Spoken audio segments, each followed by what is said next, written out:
When you sacrifice to find meaning, the meaning will have purpose. The fear of sacrificing what you now have means that all you will have is what you've accumulated up to this point.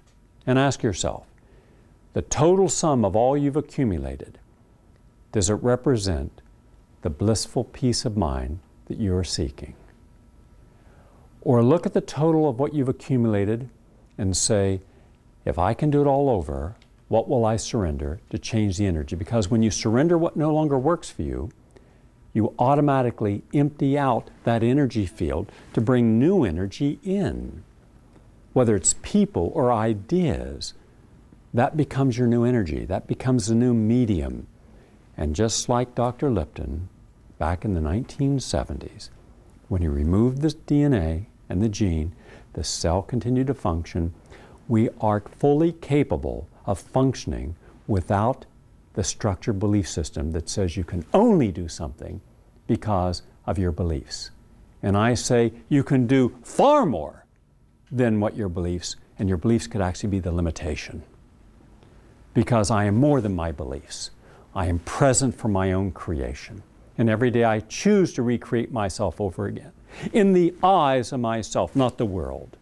I do not get my view of life through the transparency of their eyes when I can see myself for who I am and be. It's my eyes, my spiritual eyes, that see my journey ahead.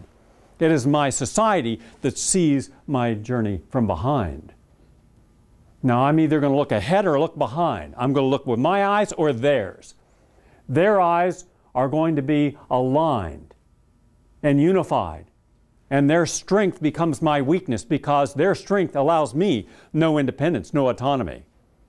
If I choose to look at life as a medium to which I can surrender and empty out the negative and fill it with the new and the positive, then I'm taking a step that they're not going to take.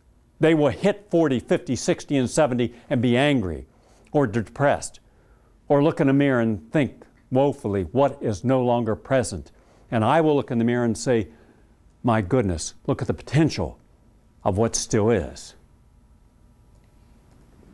You'll do one or the other.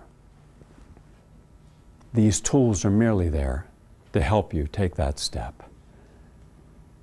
And that's what this is about. Do not allow your truth to be distorted by others' bias. My truth works for me. Throughout my life, I've never once felt that I fitted in anywhere. Not once.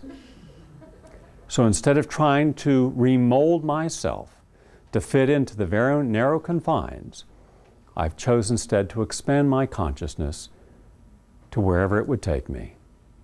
And though there were risks and sacrifices, there was pain and pleasure, at least I know what is possible, because my freedom took me to the top of that mountain, and I saw the future, and their fear keeps them in the valley, and all they see is what's immediately in front of them. Think of the difference of what you want to see, what you want to experience, and what you want to do with your life. Thank you very much.